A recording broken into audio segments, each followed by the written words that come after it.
Mais uma vez, feliz sábado, povo do Senhor. Vocês estão felizes? Agradecidos por estarem na presença, na casa do Senhor? Ou agradecidos por estarem na sala da sua casa, também com a presença do Senhor? Como tudo mudou, não é verdade? Como as coisas do mundo, de repente, de um instante para o outro, mudaram. Quando vocês imaginaram que vocês precisariam colocar máscaras para virem à igreja? Dizem que as máscaras ajudam a gente, sabiam? Dizem que a máscara tem o poder de esconder uma parte da nossa feiura. Tem um lado positivo nisto.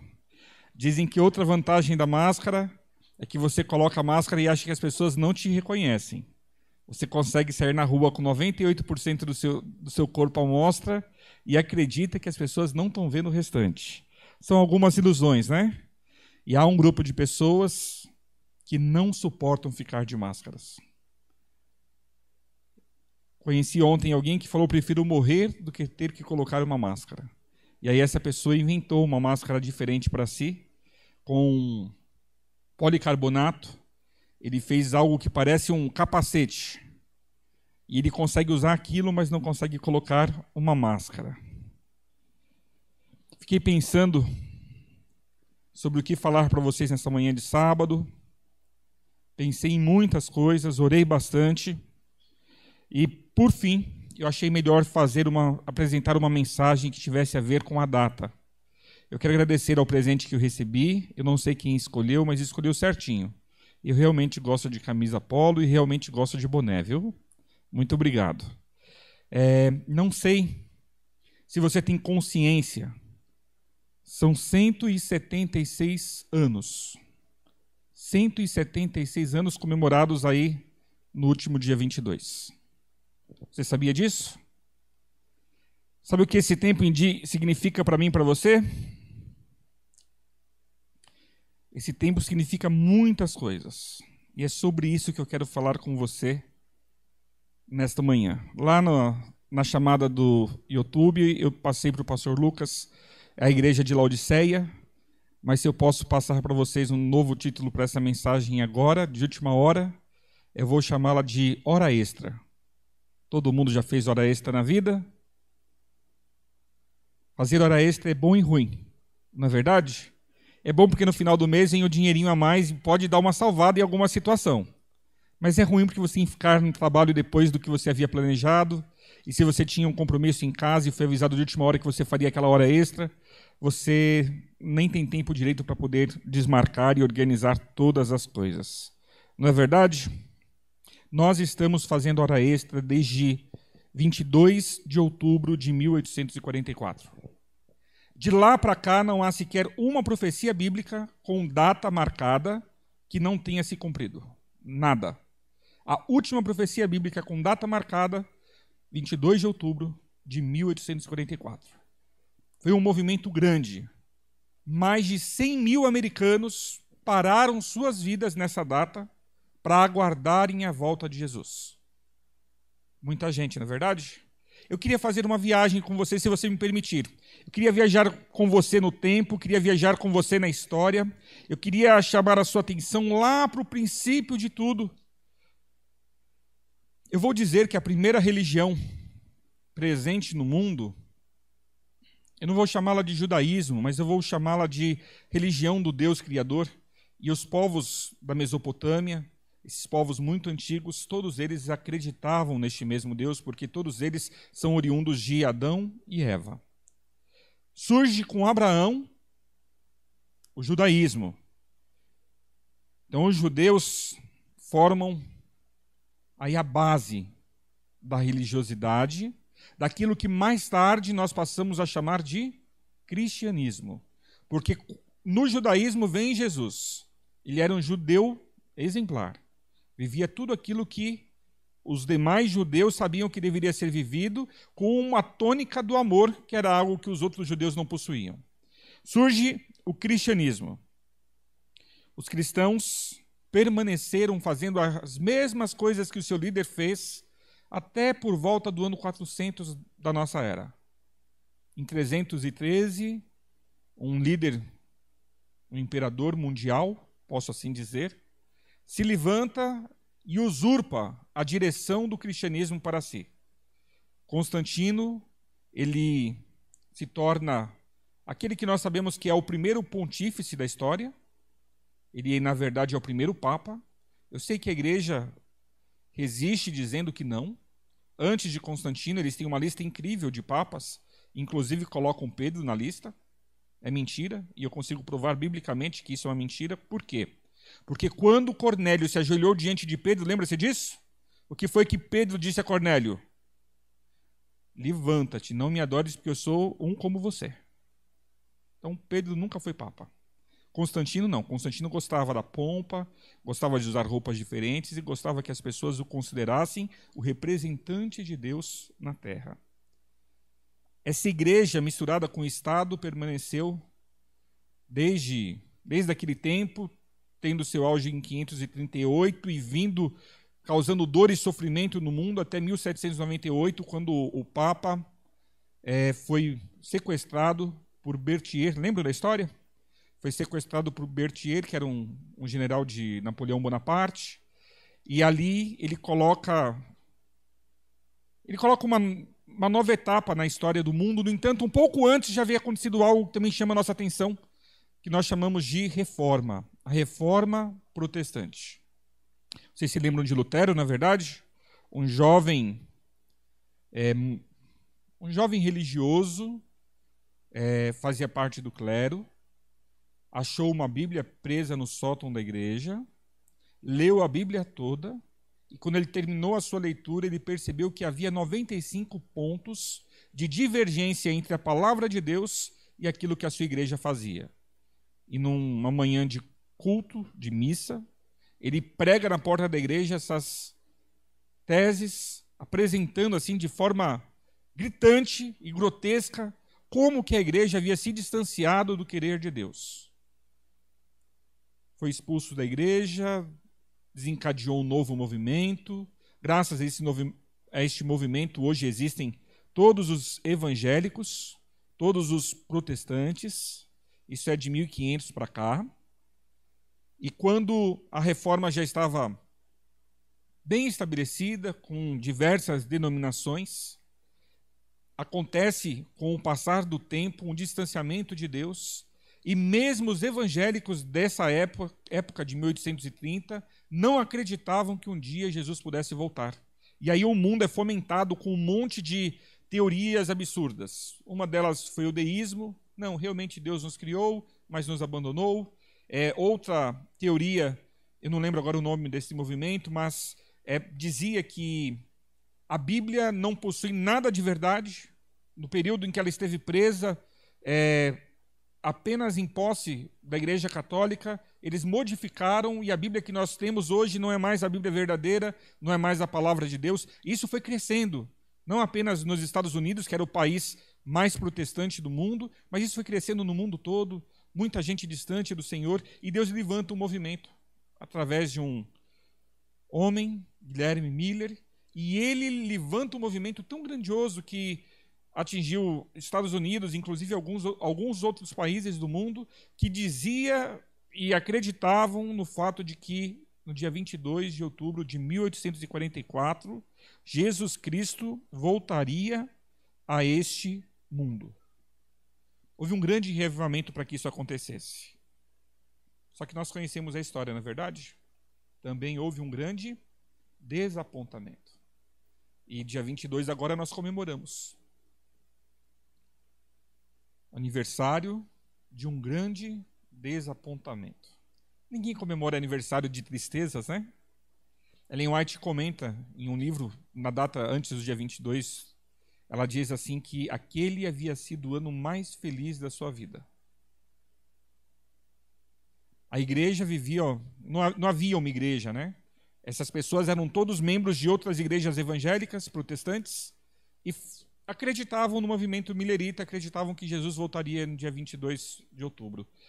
Essas pessoas, elas se sacrificavam. Nós temos o histórico de um pastor, nós o consideramos adventista, porque ele cria no advento, que morreu batizando pessoas num buraco cavado no gelo, De tanto tempo que ele passou ali dentro, de tão grande que era a fila, ele morreu após fazer esses batismos nesse buraco cavado no gelo. Forte isso, né? O sepultamento dele, a esposa e os filhos estavam tranquilos, faltavam apenas alguns dias para que eles pudessem se reencontrar. Os líderes, não tinha líderes, não era um movimento, mas os entusiastas daquele período, eles venderam tudo o que tinham, eles se desfizeram de absolutamente tudo e usavam todos os seus recursos para a pregação do evangelho. O mundo foi alcançado, Jesus Cristo vai voltar. Dia 22 chega, dia 22 termina, Cristo não volta. Eles tiveram uma nova visão a respeito do todo. Eu estou tomando a liberdade de não apresentar textos, tá bom? Mas essa visão, eu vou mostrar pelo menos esse, porque eu acho que é importante. Abra sua Bíblia comigo, Apocalipse 10, 10.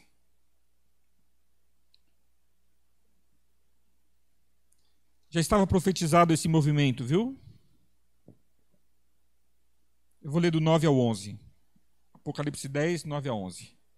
Já estava profetizado este movimento. Fui ao anjo dizendo-lhe que me desse o livrinho. Ele então me fala, toma-o e devora-o. Certamente ele será amargo ao teu estômago, mas na tua boca doce como mel. Tomei o livrinho da mão do anjo e o devorei. Na minha boca era doce como mel. Quando, porém, eu comi, o meu estômago ficou amargo. Então me disseram, é necessário que ainda profetizes a respeito de muitos povos, nações, línguas e reis. Esse texto, essa citação aqui é exatamente a realidade desse movimento de desapontamento. A mensagem era doce à boca, era algo maravilhoso. Mas quando caía no estômago, era amargo. Foi uma decepção, foi uma dor para a igreja. Com isto, muitos daqueles que participavam do movimento viraram as costas para o movimento, mas do movimento surgem um grupo de fiéis, que no primeiro momento não queriam nem o nome e nem possuir uma organização. Não queriam nenhuma das duas coisas. Com o tempo, decidiram se organizar e passaram a ser chamados de adventistas do sétimo dia. Esses adventistas do sétimo dia, hoje somos eu e você. E eu tenho algumas perguntas para fazer com relação a este movimento. São os adventistas do sétimo dia evangélicos? Eu vou responder, tá bom? Sem sombra de dúvidas, nós somos evangélicos. Por que nós somos evangélicos? Porque nós cremos na boa nova da salvação presente nos evangelhos. Certo? Então nós somos evangélicos. Nós somos uma seita? Eu não sei se vocês sabem, até 1993, nós adventistas éramos considerados por todas as denominações evangélicas do Brasil, e creio que no mundo também, como uma seita religiosa. Sabiam disso? Se alguém não sabia, eu vou explicar o porquê. O que é uma seita? Uma seita é algo que nasce a partir da Bíblia, mas não aceita toda a Bíblia. O mundo acreditava que nós, adventistas, éramos salvos pela nossa obediência à lei. Certo? O mundo pensava isso a nosso respeito. Mas isso nunca foi verdade. Porque nós, adventistas, sempre acreditamos que a nossa salvação é através dos méritos salvíficos de Jesus Cristo na cruz do Calvário. Perfeito? Então nós somos evangélicos sem sombra de dúvidas. Somos uma seita? Não, nós não somos uma seita. Vocês entendem? Não somos. Tem outras denominações religiosas que se passam por igreja e que são seitas. Tem sim. Uma delas é bem conhecida por bater na porta das pessoas todas as manhãs de domingo, e agora eles estão trabalhando também em outros momentos, mas esse grupo são uma seita por qual motivo? Porque eles não creem que Jesus é Deus. Eles creem que Jesus foi criado, é como se fosse um anjo que Deus encontrou e mandou ele vir morrer aqui para nos salvar. Então, por isso, os nossos primos, né, vou chamá-los assim, testemunhas de Jeová, são considerados hoje ainda uma seita. Os mórmons, por exemplo. Os mórmons têm a Bíblia, os mórmons têm os livros a mais, a revelação lá recebida por Joseph Smith, No entanto, eles menosprezam alguns princípios da palavra de Deus e por esse motivo também ainda hoje são considerados uma seita. Nós adventistas não somos considerados uma seita. Mas vem a próxima pergunta. Somos judaizantes? O que é ser um judaizante? Nós temos lá Paulo escrevendo aos Gálatas, ele disse a respeito dos judaizantes. E ele chama a atenção da igreja da Galácia dizendo assim, olha, não sejam como os judaizantes. Os judaizantes, queridos, eram aqueles que ainda estavam sacrificando cordeiros para serem salvos. Eles entendiam Jesus, entendiam o sacrifício, mas para garantir eles ainda estavam matando cordeiros.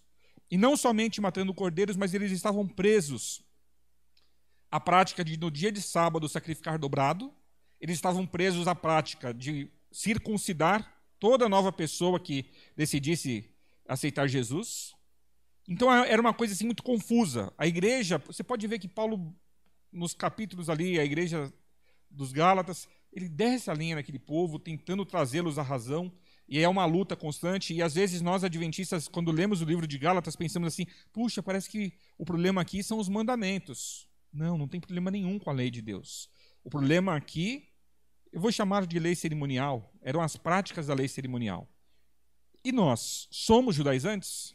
Não, porque nós não sacrificamos cordeiros para a nossa salvação. Nós, adventistas do sétimo dia, entendemos de forma clara que Jesus Cristo é o Cordeiro de Deus que tira o pecado do mundo. Mas as perguntas não terminam. Se nós não somos judaizantes, por que ainda assim seguimos as leis de saúde lá do Velho Testamento? Essa semana eu ouvi uma teóloga dizendo que o livro de Levíticos é incrível por natureza, é preciso, é maravilhoso, mas nada do que está escrito no livro de Levíticos deve mais ser praticado por nós hoje. Eu fiquei pensando naquilo que ela dizia, e ela dizia com tanta segurança, com tanta confiança. E aí ela dizia assim, Deus disse lá em Levíticos para não comer camarão. Hoje nós podemos comer camarão. Nós sabemos que tem muita gente que é alérgica ao camarão. Mas se você comer o camarão e tiver alergia, você só toma um remedinho, você toma um comprimido e tudo fica resolvido. Eu fiquei pensando, né? Que falta de sensatez. Ela ingere o veneno, se ela passar mal, ela toma o comprimido depois. Eu prefiro não comer o camarão. Para mim, o camarão é primo da barata e não entra no meu prato nem o camarão e nem a barata. Vocês entendem o contexto? E aí, o que acontece? Por que nós, que não somos judaizantes, ainda seguimos essas leis? Por que nós ainda seguimos essas práticas? O motivo é bem simples. Nós queremos que o mundo, o universo, é regido por leis. E essas leis ainda são válidas para nós hoje. O Deus que disse para o povo de Israel, não como porco, está válido para nós hoje, não como porco. É interessante que quando você vai ao dentista ou faz uma cirurgia, o médico te diz, você fez uma cirurgia, você tem que passar um tempo sem comer porco, sem comer peixe de couro. Porque são alimentos remosos. Não é assim que eles dizem? Nós não comemos nunca. Nós não comemos nunca e temos saúde sempre. Somos judaizantes? De forma alguma. Apenas entendemos que as leis presentes no Velho Testamento, aquelas que não foram anuladas na cruz do Calvário, ainda são válidas. E ainda devemos cumpri-las e obedecê-las. Próxima pergunta. Nós somos exclusivistas? Nós, adventistas, achamos que somente adventistas serão salvos? De forma alguma. Não acreditamos nisso. Quem será salvo? Serão salvos os fiéis de Deus presentes em todas as denominações religiosas. Pergunta, todos os adventistas serão salvos? Não. Tem joio em nosso meio. E nós estamos bonitinhos aqui hoje com roupa de sabática, né? E não sabemos quem de nós é trigo e nem quem de nós é joio. Não sabemos. Ainda ontem alguém me ligou e me contou uma história muito triste, relatando a história de alguém da nossa igreja. Não dessa igreja, de uma outra igreja. E eu fiquei muito triste com a história. Mas não fiquei surpreso, porque eu já sei que é exatamente assim que funciona.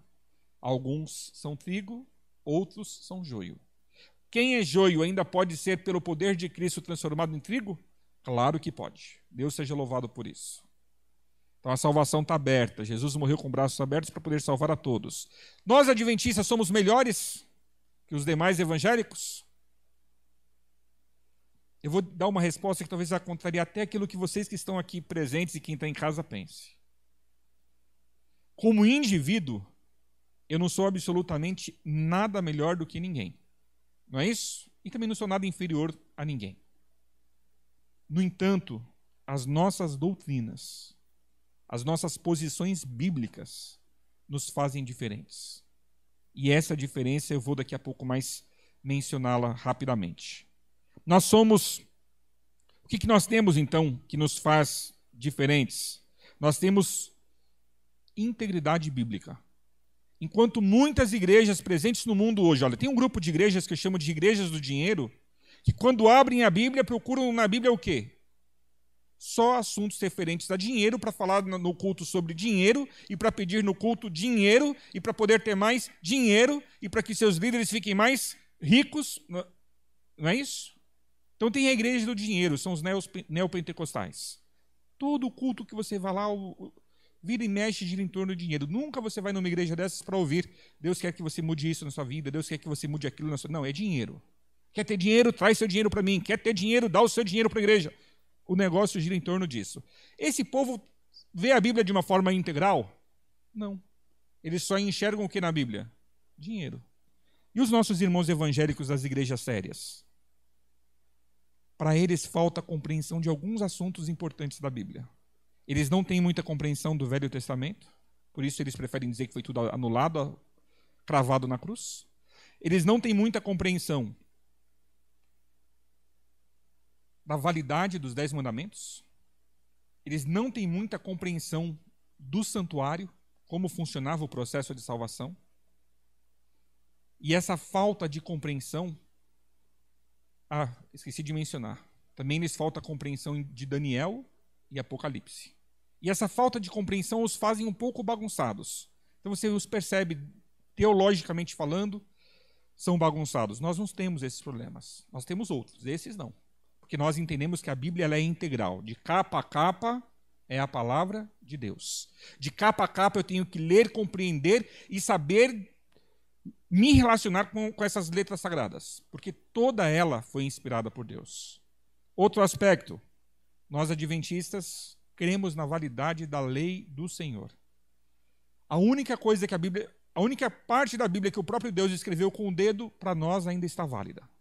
Nós não pisamos. Interessante, né? Nós não somos como os nossos irmãos da igreja romana, que mudaram 2 dos 10.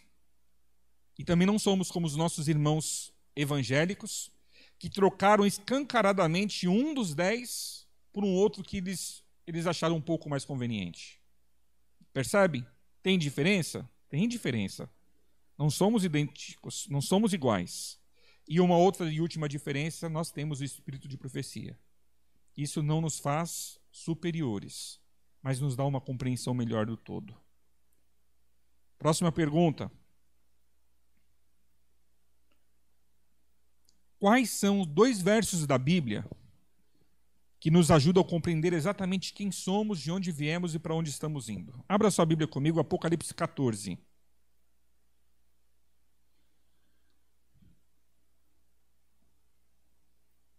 Apocalipse 14 apresenta para a gente, do versículo 6 em diante, as 3 mensagens angélicas. Se eu posso resumi-las aqui, a primeira mensagem angélica, no verso 6, vi outro anjo voando pelo meio do céu, tendo o evangelho eterno para pregar aos que se assentam sobre a terra e a cada nação, tribo, língua e povo, dizendo em grande voz: temei a Deus e dai-lhe glória, pois é chegada a hora do seu juízo. E adorei aquele que fez o céu e a terra e o mar e as fontes das águas. Queridos, a primeira mensagem angélica, ela tem 3 mensagens dentro de si mesma. A primeira delas, ela diz de forma clara: meu povo vai pregar o evangelho eterno. Seu evangelho eterno é o mesmo desde sempre. Ele não muda, não sofreu alterações. E ele tem que ser integral. Segunda mensagem a respeito deste povo. Meu povo tem consciência de um breve juízo. Chegará o dia em que todo mundo vai comparecer diante de Deus para prestar contas. Terceira verdade a respeito dessa primeira mensagem angélica. Adorai. Adorai quem? O Criador. Exatamente o que o pastor Lucas falou aqui, agora um pouco antes na escola sabatina. Essa adoração ao Criador, ela está linkada com a verdade do sábado. Nós pregamos o Evangelho eterno, sabemos o juízo e temos consciência que ao adorar o Criador, o sábado ainda é válido. Vocês percebem? É gritante, é claro para nós. Segunda mensagem angélica, caiu a grande Babilônia. Apocalipse 18:4 fala, sai dela, povo meu. Uma mensagem clara, mais claro que isso, impossível. Essa mensagem nós temos que dar ao mundo também. Babilônia foi uma nação lá no Velho Testamento. Mas o apóstolo João, quando se refere à Babilônia no Novo Testamento, ele diz que é um estilo religioso, um sistema religioso, uma religião, por que não dizer várias religiões, a mãe e suas filhas. O que Babilônia faz? Babilônia deita a verdade de Deus por terra. Babilônia pisa nos 10 mandamentos de Deus. A terceira mensagem angélica e última, ela é clara também. Ela diz assim, não adore a besta e não receba a marca da besta na sua vida. Adorar a besta está ligado lá com um item lá de cima. É sábado novamente. Olha que interessante. O sábado não salva ninguém. Não pode nos salvar. Nós somos salvos somente pela graça de Cristo. Mas esse Cristo nos pede para que nós vivamos uma vida de obediência aos mandamentos. A marca da besta é a adoração do domingo. Está para acontecer. Nós estamos aguardando e estamos ansiosos por isso. Daqui a pouco mais vai acontecer. As pessoas serão obrigadas a adorar a Deus no dia que não é de Deus. E quando isso acontecer, nós diremos não. Nós não aceitaremos. E isso vai nos trazer problemas. Outro texto bíblico, agora sim, eu só fiz uma introdução. O texto bíblico que nos caracteriza como adventistas do sétimo dia está no verso 12. Depois de dizer as 3 mensagens angélicas, o profeta diz, aqui está a perseverança dos santos. Qual é a perseverança dos santos? Guardam os mandamentos de Deus e têm a fé em Jesus. Vocês percebem? É claro, é nítido. Qual as 2 características do povo de Deus que vai viver o último período da história do mundo? Eles guardam os mandamentos de Deus e têm a fé em Jesus. Se só guardar os mandamentos poderá ser salvo? De forma alguma. Agora, se só tem a fé em Jesus, será salvo? De forma alguma. Eu em casa crio calopsitas, vocês sabem disso. E as nossas calopsitas em casa são dessas mansinhas que vêm no dedo, vêm no ombro, elas dão um beijinho. E esses passarinhos, eles são extremamente inteligentes e espertos. Mas nós não podemos deixá-los com as asas grandes. Porque se o fizermos, eles vão embora. Esses dias a asa de um cresceu, nós não reparamos. Nós moramos no 17º andar e quando reparamos, o bichinho estava lá embaixo na boca de um gato. Ele saiu, chegamos lá a tempo de salvá-lo da boca do gato e ele não foi machucado pelo gato. Ele se machucou um pouco na queda porque ele não tinha a asa plena. Quando você corta a asa de uma ave, se você cortar apenas uma delas, a ave já não voa. Sabia disso, né? Muita gente que tem papagaio corta apenas as penas de um lado de uma das asas. Nós precisamos dessas 2 características. Guardar os mandamentos de Deus e ter a fé em Jesus. Outro texto que nos mostra exatamente quem somos, Apocalipse 12, verso 17. Queridos, esses textos, eles precisam estar claros na nossa mente. Esse é o nosso DNA. Se nós retirarmos um sangue de um adventista e colocarmos no microscópio, nós temos que encontrar Apocalipse 14, 12 e Apocalipse 12, 17. Lá diz assim, irou-se o dragão contra a mulher e foi pelejar contra o restante da sua descendência. Quem é o restante da descendência da mulher, que é a igreja de Deus? Os que guardam os mandamentos de Deus e têm o que mais? O testemunho de Jesus. Lá em Apocalipse 19:10 diz que o testemunho de Jesus é o espírito da ou de profecia. Fizemos uma viagem, não fizemos? Aí você diz assim, mas pastor, para que essa viagem tão grande? Eu prefiro quando o sermão é mais aplicável à minha vida. Eu acho que nós todos gostamos de sermões mais aplicáveis, não é verdade? Mas eu acho que numa data como hoje era necessário que eu expusesse um sermão que fosse mais histórico e agora no final eu vou tentar fazer uma aplicação àquilo tudo que nós acabamos de ver e de ouvir. Nós somos tudo isso que eu acabei de dizer e um pouco mais. Nós somos donos da segunda maior rede de escola do mundo, nós somos donos de uma rede hospitalar invejável, presente no mundo todo. Temos hospitais, clínicas, temos escolas, ensino fundamental, ensino médio, faculdades. Nós somos donos da maior rede de publicações do mundo. Eu não sei se você sabia, a Igreja Adventista tem muito dinheiro nessas publicadoras. Eles têm dinheiro para não acabar, dizem os especialistas, nunca mais.